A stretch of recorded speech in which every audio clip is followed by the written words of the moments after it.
অতি দ্রুতই মাননীয় প্রধানমন্ত্রী ঘূর্ণিঝড়ে ক্ষতিগ্রস্ত এলাকা পরিদর্শনে যাবেন, এটা তিনি নিজেই বলেছেন।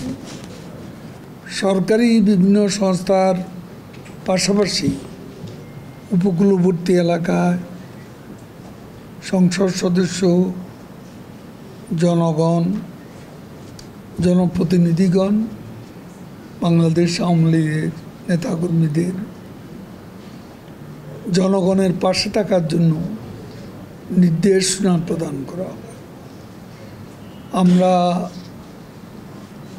এখনও আবার আমাদের জনপ্রতিনিধিগণ, আওয়ামী লীগের নেতাকর্মীদের ক্ষতিগ্রস্ত এলাকায় ঘূর্ণিঝড় জলোচ্ছ্বাস কবলিত মানুষের পাশে দাঁড়ানোর জন্য নির্দেশনা প্রদান করছি।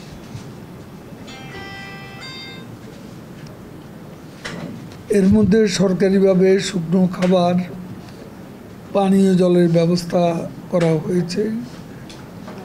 নগদ অর্থ প্রদানের জন্য জেলা প্রশাসনকে নির্দেশনা প্রদান করেছে দুর্যোগ ব্যবস্থাপনা ত্রাণ মন্ত্রণালয়। সরকার ক্ষয়ক্ষতির পূর্ণ বিবরণী সংগ্রহ করছে। ক্ষতিগ্রস্ত মানুষের পুনর্বাসনের জন্য বিশেষ করে অনেক বাঁধ ভেঙে ডুবে গেছে, পটুয়াখালী, রাঙ্গাবালি, এরকম অনেক জায়গা জলোচ্ছ্বাস হয়েছে এবং অনেক এলাকা এখনও পানির নিচে। বিধ্বস্ত বেড়িবাঁধ সহ ক্ষতিগ্রস্ত রাস্তাঘাট, বিদ্যুৎ, যোগাযোগ পুনঃস্থাপন দ্রুততার সাথে করা হচ্ছে। দুর্যোগপূর্ণ পরিস্থিতি স্বাভাবিক না হওয়া পর্যন্ত বাংলাদেশ আওয়ামী লীগের নেতা কর্মীদের জনগণের পাশে থাকার জন্য আমরা নির্দেশনা প্রদান করছি।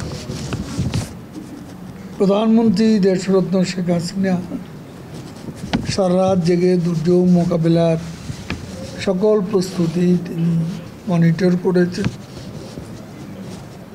তদারকি করেছেন। উপকূলবর্তী এলাকার মানুষের দুঃখ দুর্দশার খবর নিয়েছেন, প্রয়োজনীয় নির্দেশনা প্রদান করেছেন। আবহাওয়ার উন্নতি হলে অতি দ্রুতই মাননীয় প্রধানমন্ত্রী ঘূর্ণিঝড়ে ক্ষতিগ্রস্ত এলাকা পরিদর্শনে যাবেন, এটা তিনি নিজেই বলেছেন।